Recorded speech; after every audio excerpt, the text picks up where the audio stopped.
This week's episode is brought to you by Fairy Godmother Travel. Contact them today at fairygodmothertravel.com. Tell them that we sent you.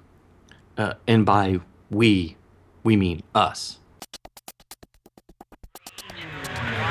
Communicore Weekly. Wanna get geeky? We bob around boats and five-legged goats. Communicore Weekly. You might get some freaking. Wait it all week. I'm sure you already know this. Greatest online show.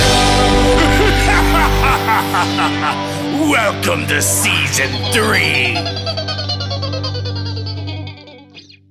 Hello and welcome to Communicore Weekly, the greatest online show and home of the world's first pair of independently born identical twins. I'm George. And I'm Jeff. And it's a gorgeous day here as I'm sweating and recording this episode.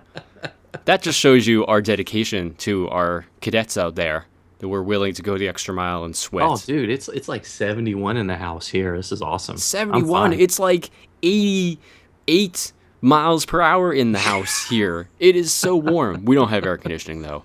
Well, that's because you live in Southern California, and normally you don't need air conditioning. Usually you don't, but when you're living in a place that was built in the 40s and air conditioning consisted of a gigantic block of ice and a fan back then, you know. Well, I mean, is the place haunted? I don't know. You tell me. You were here. Yeah, but it was so fresh and new. I just didn't know what was going on. Oh. So exciting. And plus, I was thinking about Disneyland and the Communicore and. So nobody woke you up in the middle of the night by staring at you and eating ice cream, is what you're saying? No, I didn't notice you doing that at all. Okay, I just wanted to be sure that you didn't notice me doing that. Just wanted to be sure. Yeah, we should probably talk about the World's Fair again. Okay, let's do that. It's the 50th anniversary of the 64 World's Fair and the 49th anniversary of the 1965 part. So in the last episode, episode 125, we looked at the design aspect of the Ford Magic Skyway attraction for the 1964-65 New York World's Fair. So now we're going to be looking into the actual production and installation of it at the fair. Now, up until this point, everything that we talked about was only in scale model form. And these models were actually shipped to Detroit for another presentation with the Ford executives to see if they liked it. So on December 13th, 1961, Walt, John Hench, and Bill Cottrell, they actually gave a presentation of the entire pavilion to the Ford executives. And after it was over, Henry Ford II stood up and said, "Thank you, we'll let you know." And then every executive followed him out of the room and said the same exact thing. So, needless to say, Walt wasn't very happy about that, because he kinda sorta had been working on this for months and kinda sorta wanted to hear a response right away. So, yeah. Exactly. The PR guy for Ford told Walt to stay put and ran after Henry Ford. And after a few minutes of explaining to Henry that they needed a lot of time to actually make the things they presented and needed an answer now, Henry agreed to it. Walt was extremely happy and didn't waste any time getting back to Burbank to start production. The process had to be quick, though. Oftentimes, a lot of the maquettes were being made at the same time as the full-size figures, which was pretty unorthodox, considering the maquettes acted as a guide for the full-size ones. Now, they were considering a full-size mock-up of the attraction, but due to the sheer size of the entire thing, it was decided they were just going to go, hey, let's just make the ride and be done with it. So they did. Walt actually wanted to get the dinosaurs sculpted right away, and he asked Blaine Gibson when he could get started. And Blaine said immediately, as soon as they had a building large enough to make them. So, a prefabricated building with 18-foot doors to get the dinosaurs in and out was actually erected on-site at Disneyland, so Blaine could start right away. So, notable sculptors were hired to actually help Blaine with the sculpting, such as Howard Ball, who sculpted the dinosaurs at the La Brea Tar Pits here in California, and a former Yale art professor, George Snowden. And it's worth noting that at this time, production on all the shows they were doing for the fair were ramping up. So Walt's attention was divided between all the projects, so he spent less and less time devoted to the Ford Pavilion. But he had full faith in his Imagineers that they could do the job with no problem. Ford executives, however, were not so pleased. During one meeting with Walt, one executive said, "Well, now that you're here, Walt, we can really get going." Walt was furious because his guys were working day and night to get the thing perfect, but the executives just didn't see any progress unless he was there. Now, we mentioned earlier in the last episode that the plans were very secretive for the Pavilion. And General Motors and Ford were in direct competition, so they were always trying to outdo each other, especially when it came to the fair. So reports were trickling out that GM was doing a new Futurama, much like their 1939-1940 show, that would have a capacity of 6,000 people an hour. Those numbers are bananas, even by today's standards. So Ford started to trick out information here and there to get folks excited for their Pavilion as well. And it was found out that the Pavilion would include a trip through time, including dinosaurs, and that really excited the audience who was getting ready to get to experience it. And they also held a press conference, starring off the Auto Parts Harmonic Orchestra, as we talked about in episode 125, designed by Rolly Crump and Bob Gurr, and that was a huge hit with the press. So they knew they had to deliver an amazing show to keep up with all this hype they were creating for themselves. So even though the construction of the pavilion itself began in early 1962, by March 1963 it was still a mess. With the fair only a year away, things still needed to be shipped and then installed, inside the pavilion. And let's not forget about actually testing it all together to make sure the ride worked, also. And that's where more problems arose. Ford provided 160 convertibles to Disney as ride vehicles. These vehicles were specially made. No engines, transmissions, or fuel tanks were in them. They had no rearview mirrors, and a special 6-track tape player was installed in each one. And in order to get them into the show building, an elevator had to be constructed to lift them from the bottom floor to the show floor. Now, one of the very last cars to be put inside the elevator was a red Mercury, and unfortunately, it got stuck. Now, the elevator itself malfunctioned, and it slowly began to descend. The problem was that the car was halfway out of the elevator at the time, and they couldn't stop the elevator from descending. So, over the course of a few hours, as the elevator slowly made its way down, the car was kind of crushed into two pieces. And Ford was none too pleased, and everybody was pretty nervous, but thankfully, the actual test of the ride system itself, with the early version of the Wedway People Mover, worked wonderfully without any problems whatsoever. The only issue was spacing.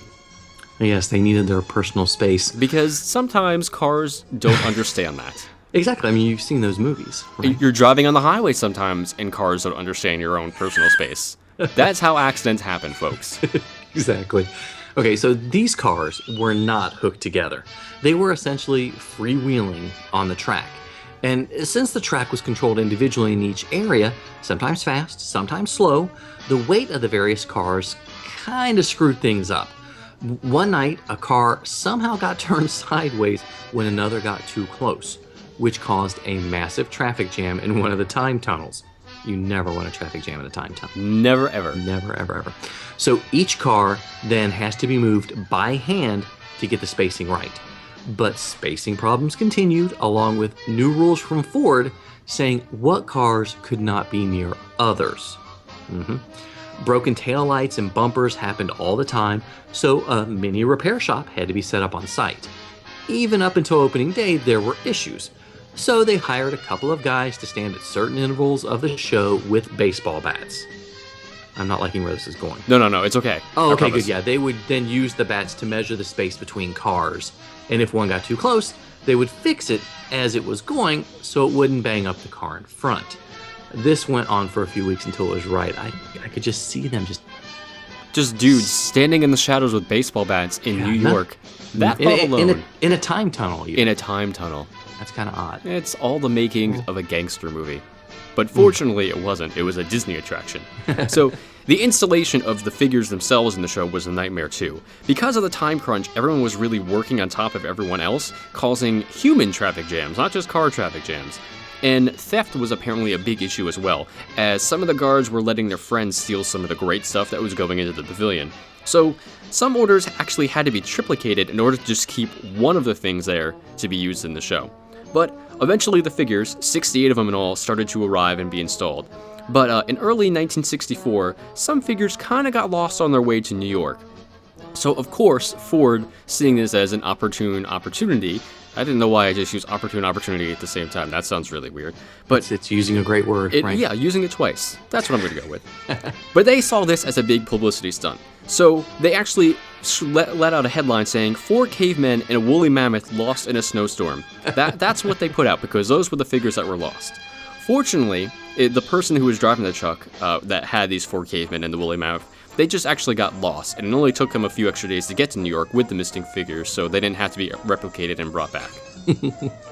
So there was another fun story about how Marty Sklar was working on timing for the tape tracks. This would make sure the tapes would play the correct thing at the right time to match the surroundings. Marty painted white strips on the floor of the track where each audio track, should start playing. He spent all night doing it just to make sure it was right. He came in the next day to set it up, only to find that the entire floor was painted black during his short time away. He was furious and had to redo all that work again in half the time, of course, to make sure it got done. Despite all of these issues with the installation and the theft and the painting over audio tracks, the Pavilion was actually completed 1 month ahead of schedule, which is amazing. So Ford hired 400 random people at the rate of $8 per person to test the Pavilion out and make sure it was fun for everybody. Thankfully, they all had very favorable responses, and Ford was extremely pleased. So Ford scheduled a press day for April 12, 1964, just 10 days before the fair opened on April 22nd. So Walt remarked to the crowd that the exhibit was a parable through man's journey through time, from his primordial beginnings to an unknown tomorrow lighted by the fires of science. So even Robert Moses was impressed, calling it a magnificent pageant of man in terms of his environment, adaptability, and inventive genius. The public agreed, as it was one of the most popular pavilions at the fair. And though it didn't get to live on in a Disney park like their other 3 pavilions, it was still a marvel and is remembered fondly by those who went on it. And not as well researched as the other 3. But this one was a lot of fun to research, and I actually learned a lot more about the Pavilion that I did not know beforehand, and it makes me really wish that we did have a time machine so I could go check it out, because it just looks great. Well, maybe we'll get one for Christmas.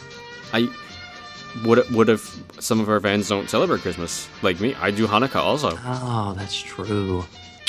Winter solstice? Well, my birthday's closer technically, so what if I just get one for my birthday? It's kind of weird to give us both a birthday present on your birthday.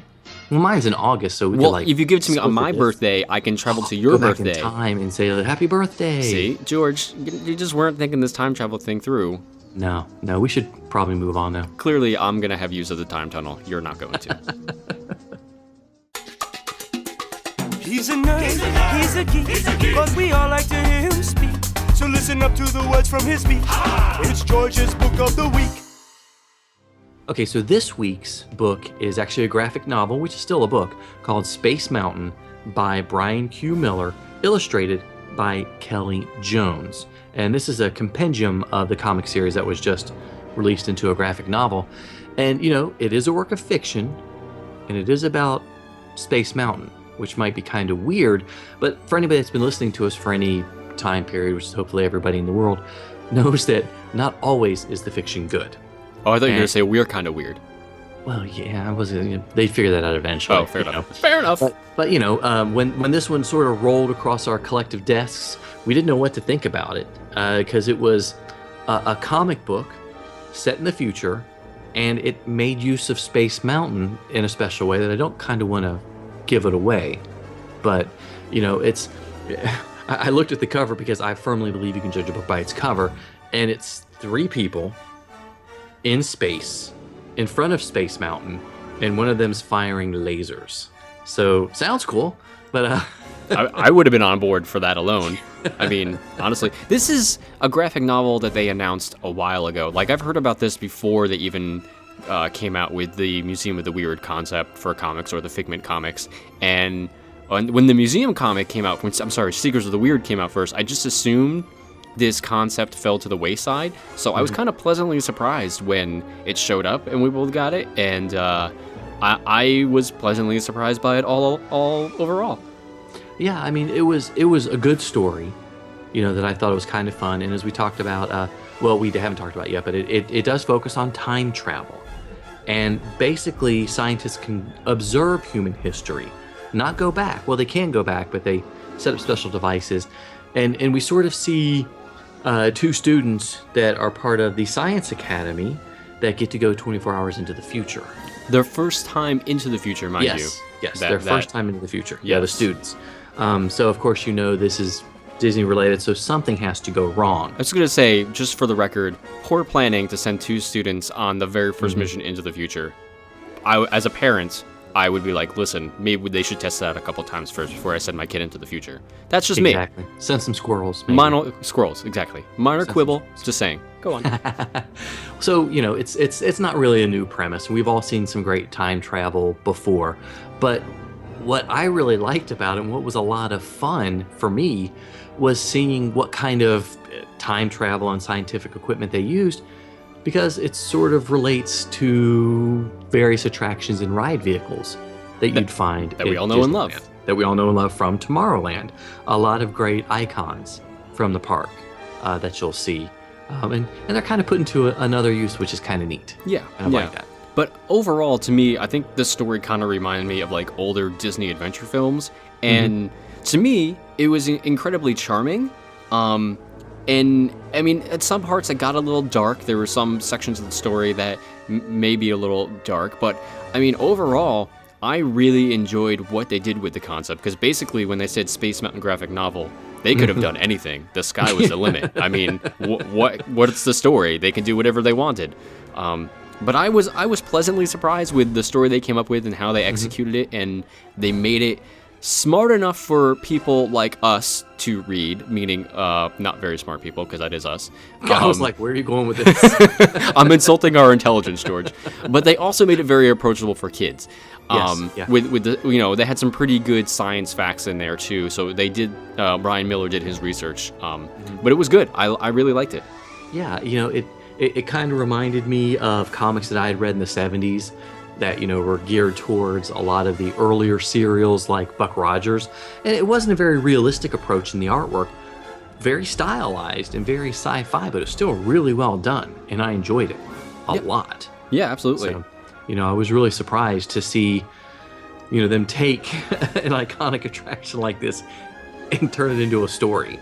And it totally went the opposite direction I thought it was going to. I actually had no idea what they were going to do with it. Well, they proved clearly with Pirates that they can take an attraction and they can make a good story out of it. They disproved it later on with the Haunted Mansion film. But I feel like this could easily translate into a good film as well, because it kind of had a film feel to it. And again, as a fan of traveling through time and relative dimension and space, I was really pleased with this very first outing of the Disney graphic novel, and it kind of made me excited to see what they can do with other attractions.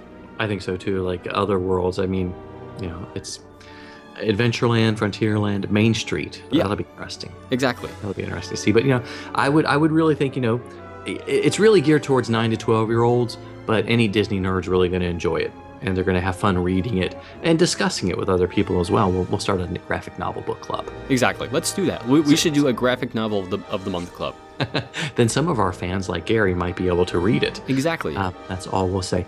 Okay, so this week's book was graphic novel. It was a book, Space Mountain, written by Brian Q. Miller and illustrated by Kelly Jones. What we liked, what we didn't like, gays in the booze. 60-second review. Now, as some of you may remember, we recently came back from the Communicore, which was a week-long adventure in Southern California. And because of that, our schedules were a little thrown off for doing extracurricular activities that didn't involve going to all the theme parks in Southern California. So George and I were a little bit delayed in seeing Captain America: The Winter Soldier. But just a little bit. Just a little bit. But we did finally see it, and we both loved it. Yep. I think. It's hard living. It's hard living with an 11-year-old that dresses up like Iron Man and Captain America, and he's dying to go see this film. And I'm like, dude, we gotta wait. Not this weekend. I'm in California at Disneyland, and you're not. Oh shoot, did I say that out loud? Okay, sorry. There was a part where that weekend we were like, hey, let's go see the movies, and we could not go see Captain America because my son would have gone crazy. But anyway, so this is a continuation of the Marvel Universe, the second Captain America film. Like, what is this, number 8 in the series now, or something? Out of all the Marvel, it's up there. I don't remember which 9. one, but and you had seen it before I had seen it, but also I saw it after watching Agents of S.H.I.E.L.D., the television series. So I knew a lot of stuff that was going to happen in the movie before I realized what I was watching, but that's okay. I thought The Winter Soldier, of course, being the second, they always have to go a little bit darker with the second film, and this had a little bit of darkness to it. But the characters were still fantastic. Loved seeing how they evolved, how they changed since the first film and since the Avengers film, because a lot happened. Yes, exactly. And, you know, I enjoyed the pace. It was a little bit more relaxed than the Avengers film. It was more political thriller, I thought, than good. Yeah. action movie, comic book movie. And to me, I was okay with that. In fact, I want to say that this probably ranks in my top 2 or 3 Marvel movies right now. Nice. Because I really enjoyed the political thriller aspect of it, the espionage, the what's going on, who is the mole, as they would say on 24. But overall, I thought it was a great plot, a great way to expand the characters, a great way to see them grow over time, especially with the events from Captain America, the first one, and the events from the Avengers. Yeah. And of course, Scarlett Johansson was in it. So I'm glad you brought that up. Bonus. Because, I mean, that's just, there you go. That's all we should have said. Here's our review. Scarlett Johansson. Well, good night, everyone. They really need to make a Black Widow standalone film.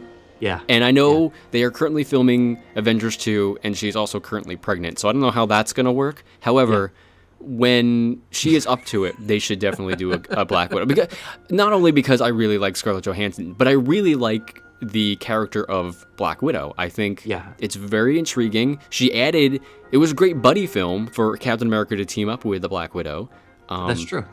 I thought their dynamic worked really well together because they're both from literally 2 different places in time and in their lives. But for what it is, yeah. Yeah, for what it is. But it's great.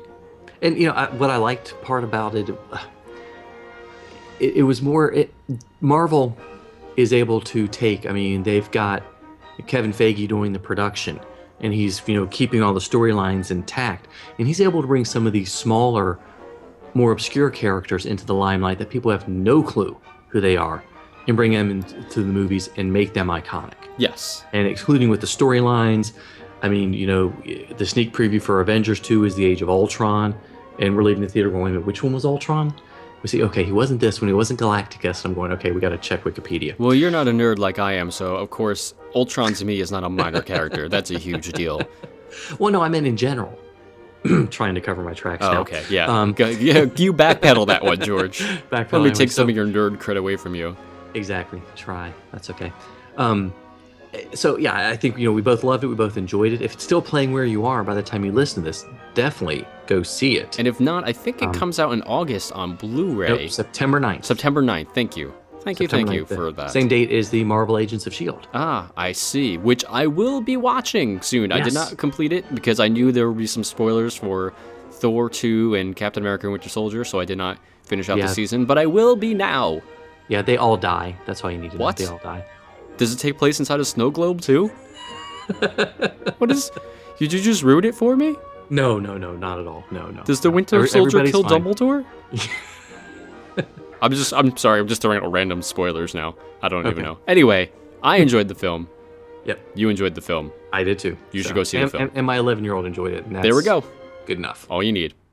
Sometimes you might see it, sometimes you don't. Hey, look, what's that? It's a 5-legged goat. For those of you stopping at Oswald's Super Service while entering or leaving Disney California Adventure, take a minute to look at the car off to the right-hand side of the building. Now, it looks like it was taken directly from the 1920s. Now, even though the film took place in 1930s Chicago and not in 1920s in Hollywood as Buena Vista Street is, the car has a nice little tribute to the film Dick Tracy in it. If you take a look at the passenger seat, you'll see a newspaper with the headline, "Tracy Triumphs, Bad Night for Big Boy."